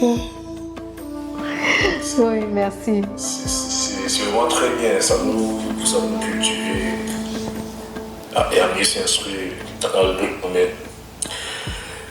Je voulais poser une question. Je voulais savoir, est-ce qu'on peut jeter un sort à une personne, c'est-à-dire comme la folie, à travers les rêves, mettons? À travers les rêves, non, mais c'est justement un des processus, quoi. Parce que on a différents types de corps. Et quand on dort, le corps mental travaille beaucoup avec le corps physique. Donc, en partant de l'astral, si on brouille ça, effectivement, ça a des répercussions sur le mental et sur le plan physique. Quand vous allez vous réveiller, c'est un peu compliqué. Ok. Parce que des fois, quand c'est que vous dormez, vous avez des rêves, mais apparemment, ça prend des fois les conséquences viennent un peu plus tard. Tout à fait. C'est ce que je me dis. Ok. Après, il ne faut pas confondre, il y a la folie et il y a les obsessions. Donc, vous pouvez par exemple commencer à être obsédé dans vos rêves. C'est-à-dire la présence d'une personne qui commence à être trop récurrente dans vos rêves et donc envahir votre champ mental. Parce que comme le maître disait, votre champ mental est très actif dans les rêves. Donc, cette personne ou cette entité peut commencer à envahir votre champ mental dans les rêves et faire que, quand vous vous levez dans la journée, vous avez rêvé peut-être de votre ex. Surtout c'est le libre que sur le plan mental, cette entité-là. Exactement. Donc, par exemple, je prends les cas classiques de l'ex qui essaye de revenir, qui veut essayer de faire un retour d'affection. Vous commencez à rêver de cet ex-là alors que vous s'était cassé depuis un moment. Premier rêve, ça ne vous dit rien, mais ça commence à devenir obsessionnel, ça commence à se répéter encore et encore et encore. Et vous entrez dans une phase où, quand vous ouvrez les yeux, vous ne voyez qu'elle et ainsi de suite. Là, vous êtes plutôt dans une phase d'obsession. Vous n'êtes pas dans la folie, vous n'êtes pas en train de perdre la tête, mais vous êtes en train d'être obsédé par cette image-là. Il y a des nuances. Mieux on est obsédé par l'argent, hein. Mieux. Comme ça, là, tu es tranquille le matin. Mieux. Et aussi, est-ce qu'on peut aussi peut-être jeter un sort à une personne à travers juste parler comme ça, peut-être au téléphone? Mettons que tu es avec un ami, peut-être, mettons que j'allais de toi, mais tu n'es pas au courant. Mais il veut peut-être te faire du mal, mais tu ne sais pas. Oui, c'est le classique. Très bien même. Ah oui, c'est... Ça existe? Bien sûr. Hey. C'est pour ça qu'on avait dit, je sais pas, il y a 1 ou 2 lives que quand quelqu'un vous dit des paroles bizarres, même dans les blagues, il faut faire le contre-sort. Hein. Peut-être Oui, si quelqu'un dit je que retourne. tu as une belle chaussure, hein, j'espère que ça va pas se déchirer. Tu dis cache que non, ça va jamais se déchirer. Parce que c'est des sorts, quoi. C'est des sorts, vous savez que les sorts, il faut bien comprendre qu'un sort se dit. Il faut pas mélanger, enfin, faut pas le sort et le rituel. Le rituel est beaucoup plus élaboré. Un sort, on peut se limiter juste à des paroles qui sont prononcées. Donc il suffit qu'il y ait l'intention, l'émotion associée, la bonne émotion associée. Quand je dis la bonne, ça peut être la colère, l'envie, l'amour et ainsi de suite. Et puis c'est parti. Hein. Vous aviez suivi le live la dernière fois sur la parole? Désolé, je vous suis, mais... Ah bon, c'est pas grave. Dans le live sur la parole, on expliquait justement que On n'a pas, oui, c'est ça. il y avait 2 notions, c'est-à-dire la vibration et la résonance. Vibration parce que voilà, tout dans l'univers vibre. Et résonance, c'est que quand quelque chose vibre, ça vous donne et matérialise des choses en retour sur le plan physique. Donc le simple fait que quelqu'un parle mal de vous, naturellement, sans faire de rituel, ça aura une incidence tôt ou tard. Il suffit que ce soit multiplié. C'est ça, les rituels viennent juste, c'est un peu comme un essence du carburant. Vous voyez, il y a une personne qui veut peut-être que votre chaussure se déchire, avec la bouche, ça prendra un peu plus de temps, mais ça arrivera un jour ou l'autre. Mais pour que ça arrive vite, il va prendre des catalyseurs à travers des rituels, mélanger tel truc avec tel truc, pour que ça aille plus vite directement sur vous. Donc il ne faut pas négliger les paroles qu'on vous lance, que vous entendez. Même dans les blagues, c'est important, il ne faut pas. Parce que ça participe aussi à vous fragiliser. Hein. Peut-être que ce n'est pas la personne qui va vous donner le coup final, mais les paroles, les mauvaises paroles à gauche, à droite, ça ouvre des brèches pour que, voilà. Non, je vais trahir un secret aujourd'hui. Hein. L'anniversaire de Maître Jaouni, c'est demain. Et qui est... Donc, peut-être que comme elle sera de bonne humeur, beaucoup de choses vont se passer. Donc, il faut lui envoyer les cœurs et les cadeaux. Quand c'est pour cela, on va d'envoyer les cœurs et les cadeaux. Donc, comme personne n'a dit joyeux anniversaire depuis la... Ouais, regarde-moi mettre quand vient me vendre en public. Aïe, aïe, aïe. Oh, ça y est, maintenant, ça commence à vous cacher ça. Non. Hey, merci, merci. Oh. Merci. Merci, merci, merci. Non, les anniversaires, voilà. C'est clair. Mon goût, c'est le ruinard. Donc, demain, là... Merci. Donc, il faut que mon anniversaire soit comme ça tous les jours pour avoir les cadeaux. Merci, oh. Tous les vendredis. Donnez-moi les cadeaux, donnez-moi les cadeaux, donnez-moi les cadeaux, donnez-moi les cadeaux. Merci, merci. D'après ce que j'ai appris de la spiritualité, j'ai appris comme base que quand c'est que vous donnez un truc, il faut ça en recevoir, non? À 10%, ouais. Il y a une loi de causalité. C'est la loi de... Oui. L'échange équivalent. Voilà, mais vu que vous donnez comme ça, bah, il faut aussi en recevoir aussi, je pense, des abonnés aussi. Mais c'est vous, non? C'est vous les abonnés. On fait comment? Qu'est-ce qu'on met en place? Non, mais vous mettez, je ne sais pas comment est-ce que vous allez faire ça, mais bon, parce que les cadeaux, ça reste un choix. D'autres suivent sans forcément donner, mais... Prophétise, on va faire. Prophétiser seulement. Oh, écoutez, on laisse les gens libres et conscients, mais sachez que de toutes les façons, quand on fait ce qu'on fait, quand on fait ce qu'on fait, on est rétribué quelque part. On est toujours rétribué. Sachez seulement que si vous décidez de ne pas donner, la récompense que nous on a est encore plus grande. Hein. Ouais, c'est vrai. Faut partager. C'est pour ça que bon, on va pas venir faire des exigences parce que par exemple ces lives-ci en principe ils ne devraient être accessibles qu'aux abonnés en fait. Mais clairement, ce qu'on partage ici, ce sont des enseignements qui sont parfois très poussés. On est obligé de se limiter parce que on ne doit pas aller trop loin dans la profondeur des choses parce qu'on reste conscient et il n'y a pas le temps. C'est vrai qu'à l'école, on entre en profondeur, mais en live, c'est pas possible. Donc, c'est comme ça. Et donc, Mais pour moi personnellement, s'il y a vraiment du coaching dedans, pour moi, ça ne me dérangerait pas de me souscrire personnellement par rapport à ça. Parce que pour moi, c'est un truc que j'aimerais franchement apprendre. Alors, oui, pratiquer, mais juste. Alors, ça, vous êtes vernis, écrivez par mail. Il y a les ateliers, de méditation. Le prochain atelier, c'est le 6 avril. Ce sont les ateliers en ligne. Et là, le thème de cet atelier-là, c'est l'initiation à la... Je crois que c'est l'initiation à la visualisation, je pense. À la visualisation. Donc, vous allez comprendre ce que c'est la méditation et comment est-ce qu'on fait de la visualisation parce que c'est important. L'univers est mental, donc tout se crée déjà grâce à votre mental et à votre capacité à voir ce que vous voulez obtenir, par exemple. Désolé si je ris, c'est qu'il y a un commentaire qui dit qu'entrer en profondeur, non. Comment non? On entre en profondeur, mais à l'école. Entrer en profondeur, comment? C'est structuré. Non, pas. On n'entre pas en profondeur ici, là, le pacifiste, rassurez-vous. Donc, pour finir, juste ça, il y a l'école spirituelle, il y a les coachings, il y a plein de choses à côté. C'est pour ça que j'ai dit au début que maintenant, si quelqu'un n'évolue pas, c'est son problème, c'est qu'il a voulu, quoi. Parce qu'à l'ère du Verseau, tout a été mis en place pour que les gens. Merci princesse, ces ateliers-là sont trop top, inscrivez-vous. Merci, vous avez suivi, non? Inscrivez-vous aux ateliers. Je ne sais pas en quelle langue je vais le dire. Inscrivez-vous. Sa parole à ceux qui sont montés après moi. Oui, merci. Merci beaucoup Hans, merci pour ta participation.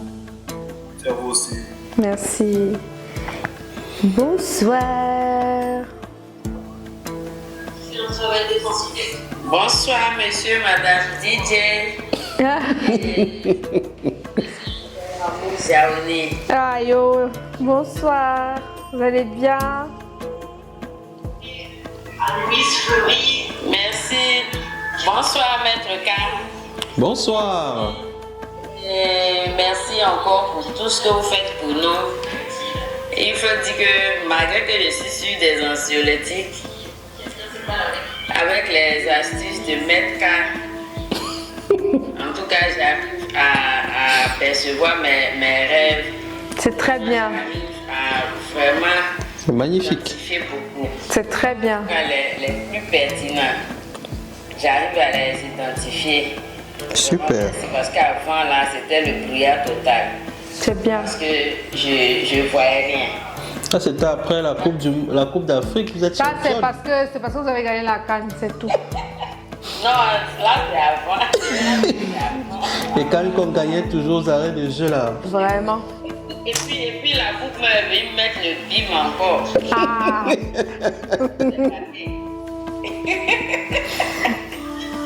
Donc c'est gâté. Donc vraiment merci beaucoup pour ces astuces qui vraiment me sauvent la vie, si on peut le dire ainsi.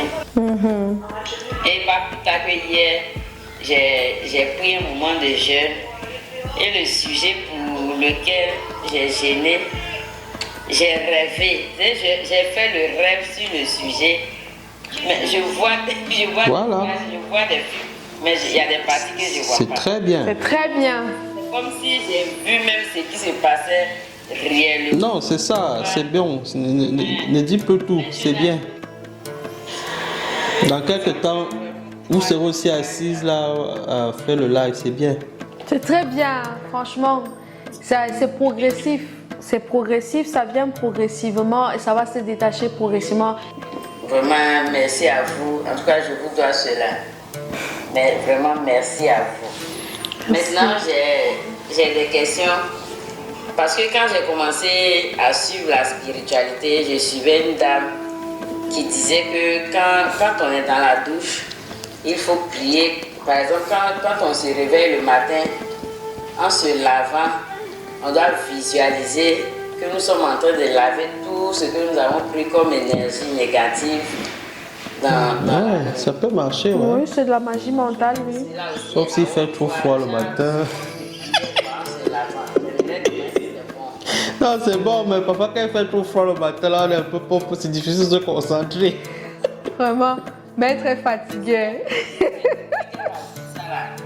Moi, je ne connais pas fraîcheur, même en matin, même je fais. Même peu est glacé, même je fais. Mais j'ai tiqué un peu, comme j'ai vu que vraiment vos enseignements sont vraiment. C'est comme ce que je recherche, quoi. Donc, je voudrais demander est-ce que c'est bon, comme c'est dans la douche. Et puis, En vrai.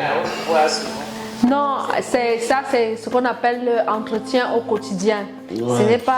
C'est pas un truc de haute volée. Voilà, c'est ça. Moi, je ne peux pas recommander ça à quelqu'un. C'est pas un truc de haute volée, mais c'est entretien au quotidien. C'est comme quand vous avez une voiture. Il ne faut pas que ce soit mécanique, c'est de la récitation. Ouais, c'est ça.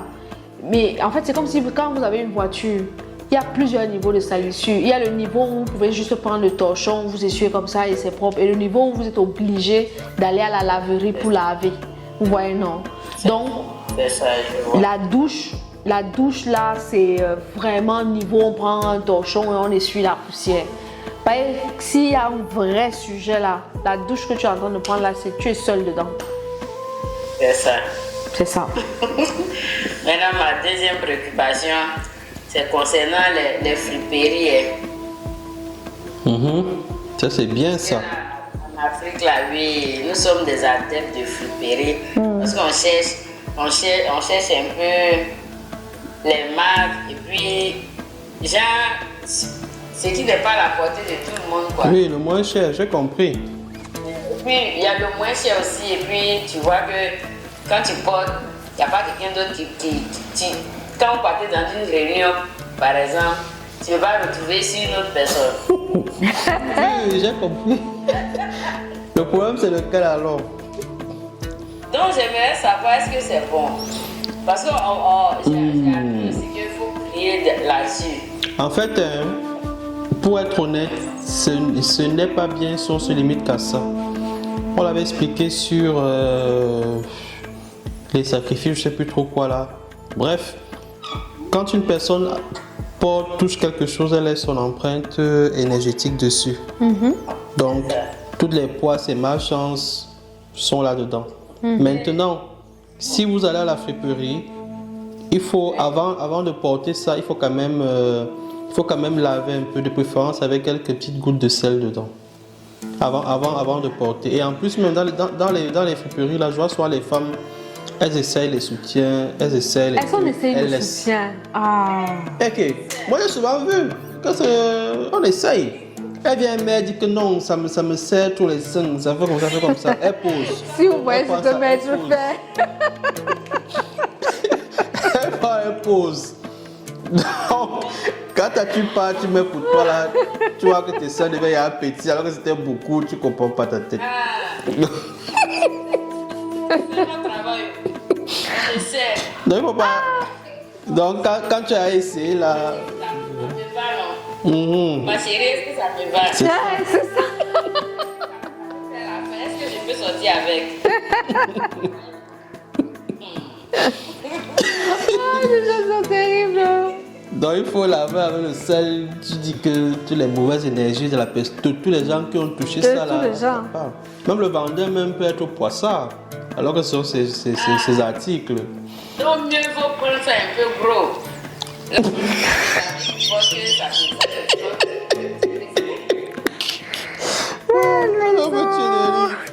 Non, mais en tout cas, dès que tu finis d'essayer, tu prends ton truc, tu pars, tu laves, tu mets ton petit truc. Voilà. Pardon. Je voudrais savoir, avant d'essayer, est-ce qu'on peut se laver avec le sel d'abord? Le sel ne fait pas tout. Hein. Il y a parfois que le sel gâte aussi des fois. En tout cas, le mieux c'est d'acheter tout ce que tu veux acheter, tes habits. Et puis, tu les laves, oui. ça va. Et puis il faut savoir une chose. Le sel, ce n'est pas pour tout le monde. Ok. Le sel, l'eau avec le sel, ce n'est pas pour tout le monde. Il y a des gens pour qui c'est la fumigation qui va être efficace. Ça dit qu'elle prend l'encens, elle met autour d'elle comme ça là et tout. On fait souvent au plus simple en donnant l'eau et le sel à tout le monde parce que c'est plus facile à trouver et c'est un élément qui est assez commun à tout le monde. Mais en réalité, l'eau et le sel là, ce n'est pas pour tout le monde. Et d'ailleurs même, il y a une personne, elle a un grand rendez-vous, elle part, c'est là avec l'eau et le sel. Quand elle arrive au bureau, on l'a chassée. On l'a chassée. Mais qu'est-ce qu'il y a? Je lui ai dit que tu ne sais pas que le sel a des propriétés un peu de combat. Ouais, tu es parti provoquer les gens, ils t'ont chassé pour rien. Donc, il y a les types de bains, quand on veut un travail, quand on part en rendez-vous important, quand on veut combattre. Il y a certaines choses, quand on veut les faire, il faut éviter de mettre certains types d'ingrédients pour ne pas mettre les sels, les citrons et tout ça là. Donc, ça va dépendre du contexte des gens et ainsi de suite. Et voilà. Donc, j'ai compris. Donc, désormais, là, je ne vais pas acheter. J'achète gros.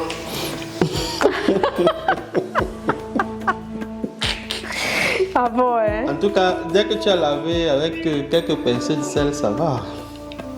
Ok. Ok.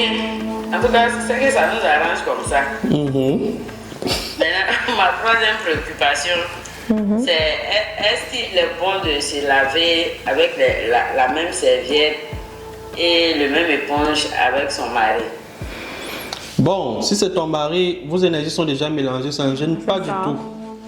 Mais si c'est un gars ou une go lambda là, et qu'elle aussi elle a ses gars et ses go, et qu'eux aussi ont leur gars et leur go, c'est compliqué. On est gâtés ce soir. Ça devient une polygamie spirituelle, toi tu ne sais pas que tu es dedans.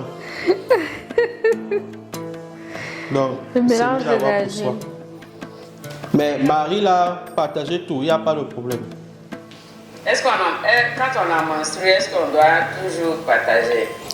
Bon, là on ne partage pas dans l'idéal. Et d'ailleurs même, quelqu'un qui est élevé spirituellement, quand la femme a sa période là, elle doit être dans une autre pièce, elle doit dormir dans sa chambre. Sinon ça décharge le mari quoi. Et de la même acabit, il ne faut pas traverser les pieds du mari quand il est endormi. Pire encore quand on est en période de menstrues, là c'est la catastrophe. C'est que tu l'as seulement cloué au moins pour 9 jours. Donc si tu demandes l'argent à la période qui te donne pas, c'est qu'il ne faut pas se faire aujourd'hui, c'est qu'il n'a pas vrai.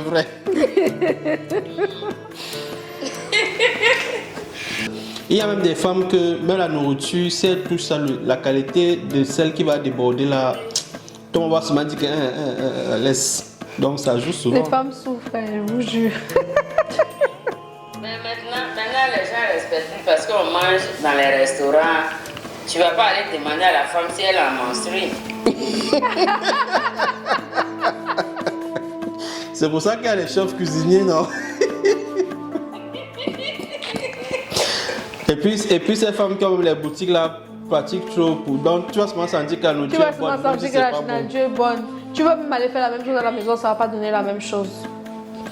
Ah, j'ai arrêté jusqu'à mes joues sont gonflés. C'est pas vraiment merci de m'éclairer. Merci encore et joyeux anniversaire encore à Miss Jaoni. Merci. Bonne soirée à vous. Merci. Bonsoir. Vous allez bien? Je vais bien. Joyeux anniversaire à vous en avance, Maître Jaoni. Merci. Bonsoir. Bonsoir à tout le monde. Franchement, encore heureux de se retrouver dans ce live. Les belles énergies qu'il y a ici, on sent vraiment la différence. Merci. En tout cas, j'avais 3 questions. Une en rapport avec la folie pour le sujet d'aujourd'hui et de base c'était 2, mais avec les autres intervenants, il y a une autre qui est venue s'ajouter, donc ça va faire 3 questions. La première question c'est, est-ce que le génie, je vais donner un exemple dans ma famille, il y a l'un de mes oncles, on lui a donné le nom d'un esprit de chez nous. Et cet esprit-là, lorsqu'on fait des rituels, c'est-à-dire lorsque tu portes le nom de cet esprit-là, tu dois aller faire des rituels. Et souvent, les gens qui portent son nom et qui font les rituels, ce sont des gens qui deviennent qui ont vraiment beaucoup de succès. Des vies comme lui, successful en fait, si je peux dire ça. Lui, il a refusé de faire ce rituel-là. Ce n'est pas qu'il est devenu fou, mais sa vie ne donne pas vraiment. Est-ce que ça veut dire que cette entité-là est mauvaise? Ou bien ça se passe comment? Bon. La deuxième question est hors sujet. Ce n'est pas en rapport avec la folie. Lorsqu'on fait des bains spirituels, que ce soit attirance, purification, tout ça, peu importe la catégorie du bain, pourquoi est-ce qu'on ne doit pas se sécher? Pourquoi est-ce qu'on doit laisser que ça puisse sécher sur le corps? On ne doit pas utiliser la serviette. Je me suis toujours posé. C'est une très bonne question, ça. C'est une excellente question. Pardon. Et aujourd'hui, j'aimerais bien avoir la réponse. Et la troisième question, Maître Johnny vient tout juste de dire ici que l'eau et le sel, ce n'est pas pour tout le monde. Il y a certaines personnes, c'est la fumigation qui va marcher. Ça vient un peu tiquer chez moi parce que moi, je suis un signe de l'air, je suis Verseau. Verseau, c'est un signe de l'air. Je me demande si c'est en rapport avec l'astrologie ou bien si c'est en rapport avec autre chose. Voici mes trois questions, merci. Je vous laisse le micro. Les questions de Kibanza. Ouais, c'est une question très profonde. Donc, il a suivi le cours. Oui, il a suivi le cours. Il a suivi le cours. Donc, maître, Bon, je te laisse commencer par la première. On peut commencer par la première. La première, c'était quoi? C'était... Le nom. Ah oui, les noms. Le fait d'être attaché à un nom, à un esprit. On l'avait déjà évoqué, je ne sais plus, peut-être il y a un an. Les noms, effectivement, ont une charge énergétique très forte. On ne va pas hériter du karma de la personne, on va hériter de certaines propriétés.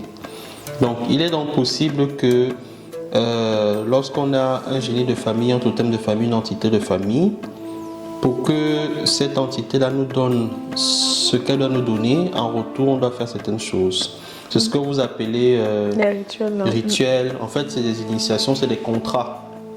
Ok. Donc, il peut donc arriver que lorsque une partie, généralement c'est l'être humain, qui ne respecte pas le contrat, bah du coup, on met la personne sous pression. C'est pas pour la tuer, pour lui faire du mal. On met la personne sous pression pour qu'elle cède et elle fasse sa part du contrat. Oui. Et les pressions, ça peut être des maladies, ça peut être des blocages, ça peut être ceci. Dans une certaine mesure, ça peut être la folie initiatique même, comme on l'a dit au début là. J'attends que tu n'acceptes pas le truc, bah, on te met vraiment sous pression de manière à ce que tu puisses céder. Et tenez-vous tranquille, c'est toujours l'entité qui gagnera parce qu'elle est spirituellement plus élevée que vous. Pour que vous puissiez vous défaire de ça, vous aurez besoin d'un maître spirituel pour dire moi je coupe la boucle du temps là, ou alors je mets fin au contrat là, ou alors je ne veux pas adhérer au truc de famille là et tout. Mais bon, je n'ai pas dit que je ne sais pas si la nature de l'entité est bonne ou mauvaise. Ça, c'est le principe.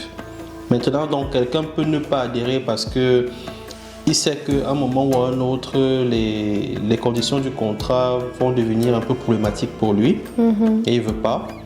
Donc, voilà, ça dépend. Il n'y a pas de bonne ou de mauvaise entité dans l'absolu.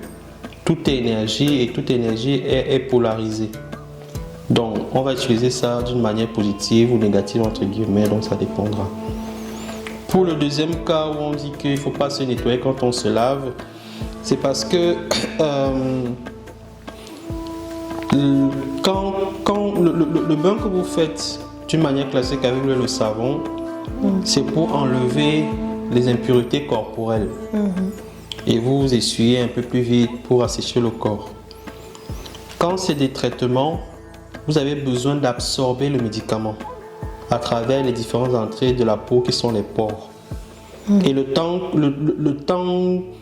où vous ne devez pas vous essuyer, en fait, ça correspond au téléchargement cosmique du corps. C'est comme si vous téléchargez un film ou une musique. C'est le même principe. Donc quand vous allez vous laver, ça va se poser là. Il faudra que votre corps physique, éthérique, énergétique, tous les corps là téléchargent les nouvelles données qu'on leur donne. Voilà pourquoi il ne faut pas s'essuyer. Si vous vous essuyez, bah, ça va rester sur le tissu physique et ça va s'évaporer, ça ne va pas entrer dans vous. C'est pour ça que... C'est comme la terre qui absorbe l'eau. Voilà, effectivement. Voilà. Donc, c'est comme ça. Et de la même manière, quand on finit de traiter quelqu'un, il y a un temps pour que ça prenne effet. Exact. Dans le temps que peut-être, comme vous disiez, que l'eau sèche, peut-être sur une table ou sur une chaise ou par terre. Donc il y a ce temps-là. Et maintenant pour La dernière question qui était le fait que l'eau et le sel ne marchent pas pour tout le monde, et que parfois c'est les fumigations, est-ce que ça a un rapport avec les signes astrologiques? Bon, La dans configuration du ciel de chacun. Hein. Ouais, ça dépend du corps de chacun, ça dépend du contexte, ça dépend de ceci. Ça fait partie des 4 éléments. Donc, il y a des gens, en fait, quand on dit que c'est pas bien, c'est qu'il y a des gens qui sont moins réceptifs par rapport à certaines situations que d'autres. C'est pas que c'est quelque chose de mauvais dans l'absolu. C'est pour ça que le maître est là justement pour voir quel est le bon dosage à faire en fonction des gens, en fonction des problématiques, des maladies, je sais pas quoi. Et ça ne veut pas dire qu'une personne, par exemple, qui est liée à l'air ne fera que des rituels de fumigation. Bien sûr, ouais, c'est ça, effectivement. Ouais. C'est une affaire de cycle. En fonction du cycle, en fonction de la problématique, il va peut-être devoir passer par l'eau, la terre ou le feu et ainsi de suite. Sinon, les gens qui ont les génies des eaux là, ils seraient mouillés toute la vie. Ils seraient mouillés toute la vie. Il n'utilisera jamais le feu, jamais le machin. Non. En fait, comprenez que la spiritualité est un tout. Elle n'est pas sectaire. Vous êtes un tout dans un tout. Et tout est tout. Donc ça signifie que vous pouvez prendre un élément pour faire certaines choses, mais vous ne savez pas dire que vous ne pouvez pas prendre un autre. Maintenant, vous pouvez avoir des aptitudes naturelles, peut-être de par votre maison zodiacale. Bon, simplifions. Le jour où vous êtes né, voilà. Ça peut arriver. Mais n'oublions pas qu'on fait partie d'un tout. C'est comme si tu prends une goutte d'eau dans la mer et tu lui dis que tu ne vas pas avoir l'air dedans. Dans la goutte d'eau, il y a la bulle, il y a de l'air dedans, il y a de l'oxygène. Donc tu ne peux pas le lui enlever. Mais par rapport à ce que tu veux faire, il faudra savoir doser, même si tout le monde a des prédispositions naturelles. Même sur le plan physique, il y en a qui sont plus éloquents, il y en a qui sont plus beaux, il y en a qui sont ceci. Mais ça ne veut pas dire qu'ils ne peuvent pas faire ce que les autres font. Et retenez en spiritualité que ce qu'une personne a par le don, une autre personne peut l'avoir par le travail pour compenser. C'est toujours comme ça. Vous voyez souvent Cristiano Ronaldo et Messi, il y a un qui est doué, on a l'impression qu'il ne fait pas d'efforts. Il y en a un qui travaille beaucoup pour atteindre le niveau. Voilà, c'est comme ça. Je crois que vous savez de qui je parle, non? Sinon vous mettez en commentaire. Avec les fans de foot. C'est pour ça que je n'ai pas cité le nom du joueur. Voilà, il y a les gens qui ont compris qui est le plus doué là. Ils ont commencé. C'est ça, moi je suis le plus beau sur le plan physique. En vrai, Messi. Voilà, vous voyez, non? Voilà la réponse est là. C'est Messi qui n'est pas doué. C'est même pas bien lui. Comment il peut dire ça? Il va sortir de la classe. Il va sortir de la classe. Ah, vrai. Voilà. En tout cas, merci pour les réponses. Merci à Maître K, Maître Jaouni, à DJ qu'on ne voit jamais, et à tous les autres. Merci beaucoup pour tout. Nous aussi, il y a des abonnés qu'on ne voit jamais, ça compense. C'est égalité partout. En tout cas, sachez que nous sommes toujours là, nous vous soutenons du mieux qu'on peut. L'attitude est finie et bénédiction sur vous. Merci beaucoup. Très belle soirée. Bonsoir. Bonsoir, Maître Jaouni. Bonsoir. Bonsoir, Kiki. C'est un plaisir encore une fois de plus d'être parmi vous et de recevoir des enseignements des maîtres. Franchement, c'est très pertinent tout ce que vous dites, tout ce que vous partagez. Vraiment, il y a peu de maîtres que j'ai rencontrés qui le font dans les lives, même dans les réseaux sociaux.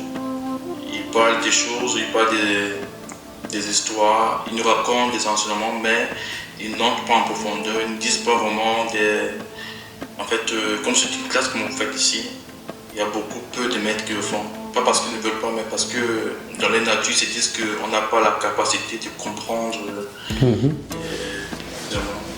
Donc, du coup, ils se sentent justement pour. Ils utilisent parfois des événements qui se passent dans la vie, dans le monde, ou bien une histoire, et qui font passer des messages. Et c'est ceux qui ont moins, je vais dire, une âme, on va dire, présente, qui comprendront un peu l'enseignement. Et franchement, je vous dis vraiment merci. Merci beaucoup pour tout ce que vous faites. Et ça nous permet de nous aligner. Ça nous permet aussi de comprendre que le chemin où on a pris, voilà, où on veut aller. Donc, merci pour le soutien. Hein. Pardon? Je disais merci vraiment pour le soutien aussi. Je vous en prie, vous le méritez. Donc, mon manteau, la question était de savoir, parce que là, vous avez parlé de plusieurs types de folie. Et il y a vraiment un type de folie qui m'a intéressé, c'était la folie initiatique. J'aimerais savoir, est-ce que cette folie initiatique, elle a le but, c'est quoi? Le but exactement de cette folie, c'est quoi? Ça ne vous enseigne rien, c'est que vous avez refusé. Donc, tant que vous ne venez pas vous initier, vous allez être perturbé. C'est une pression, ouais.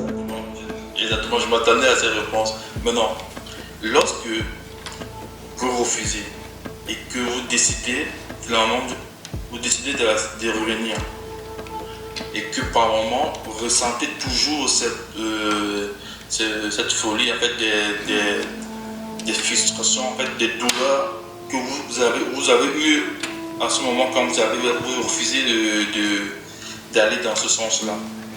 Normalement, si c'est vraiment normal, ça n'arrive jamais. Ça n'arrive pas. Parce que il n'y a pas de perfidie dans le monde spirituel. En gros, ou c'est blanc ou c'est noir. C'est pour ça que quand on veut voir si quelqu'un mort, on fait une voyance sur le plan spirituel. Si vous voyez quelqu'un qu'il est vraiment dans la folie initiatique, elle s'arrête net à l'instant où il prend possession du bâton de commandement. C'est comme s'il sortait de l'eau. Ça s'arrête, ça se coupe comme on-off. Ça s'arrête. En fait, moi, je me suis dit que lorsqu'il prend conscience que voilà la voie qu'il devait prendre et qu'il décide de peut-être faire une libation, il dit voilà, j'accepte, je suis conscient et tout, mais il n'a pas encore pris, il n'a pas encore été initié. Est-ce qu'il y a des conséquences? Est-ce que ils vont continuer toujours, on va continuer à avoir cette pression? Je vais vous raconter une histoire très concrète. Hein. Là, on est vraiment dans du concret. Au Cameroun, il y a un ennemi qu'on appelle les Bamileke. En fait, quand un chef meurt ou un grand notable, il doit y avoir un successeur qu'il désigne. Ok. La personne de son vivant désigne parmi ses enfants ou son entourage qui sera son successeur. Et le successeur ne le sait pas. Il y a une petite partie des gens qui le savent. Donc, généralement, comment ça se passe, c'est que quand la personne arrive au deuil, à un moment donné, on va capturer la personne pour commencer son initiation.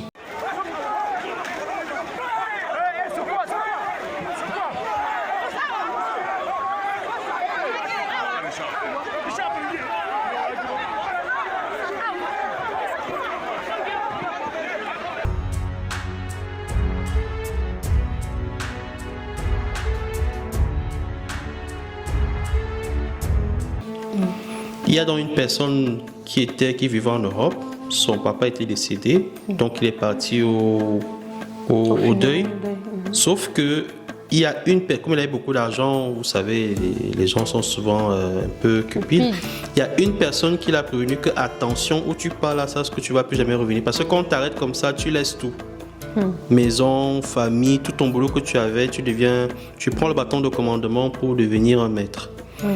Donc, ce qui s'est donc passé, c'est que quand on l'a prévenu comme ça, il a fait des mythos, il a fui. On n'a pas eu le temps de l'attraper. Les notables du village ont dit c'est pas grave, parce que la terre est ronde. Donc, étant en Europe, ses affaires ne marchaient plus et tout ça, physiquement, on lui mettait la pression, il ne cédait pas. Donc, ça a commencé vraiment à avoir un peu des... Ils sont passés un cran supérieur un peu pour mettre la pression. Et partout où il allait, tout le monde disait vraiment, je ne peux pas te soigner, rentre au village. Donc, il avait des maux de tête atroces, comme si, quand vous avez les céphalées, un moment ça vous laisse, un moment ça revient. Lui, c'était non-stop, continuellement. Il avait la migraine chronique. Voilà. Du coup, il prend son avion, il arrive. À chaque fois qu'il se rapproche du village, pas des kilomètres, le mal de tête diminue. Quelle entrée dans le village, il n'y avait rien. Il n'est pas débile. Il veut faire comme s'il fait demi-tour, le mal revient. Dès qu'il avance, ça se stoppe. Tu vois ce qu'il arrive, on lui a dit que tu voici dans la tête de tes ancêtres, tu croyais que tu allais aller où? Donc c'est comme ça. Une fois qu'il a pris le bâton, tout s'est arrêté. Donc ce sont des moyens de pression pour perpétuer la connaissance et tout ça, quoi. Encore que lui, c'était sur le plan positif, donc il n'y avait vraiment pas. Vous savez, les gens souffrent. Il y a beaucoup de sorciers. Il faudrait équilibrer. Tout est équilibre dans l'énergie. Il y a donc des gens qui ont cette capacité naturelle, là, c'est un don divin, d'aider les gens. Donc c'est comme ça. Maintenant, donc, il y a des fois, même ton enfant ou ton petit frère, tu peux le chicoter parce qu'il ne veut pas se laver. Ça ne veut pas dire que tu es méchant. C'est pour son bien.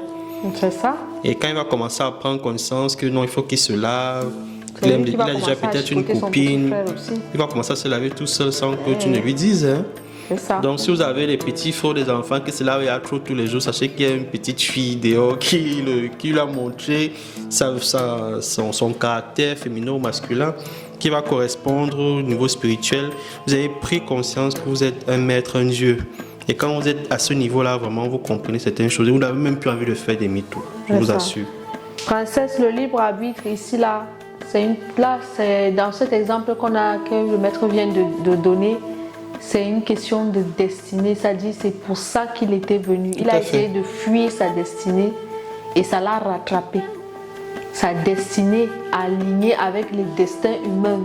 Et il voulait fuir pour ses désirs égotiques. Et à ce niveau-là, ton âme ne gère pas les affaires de libre arbitre.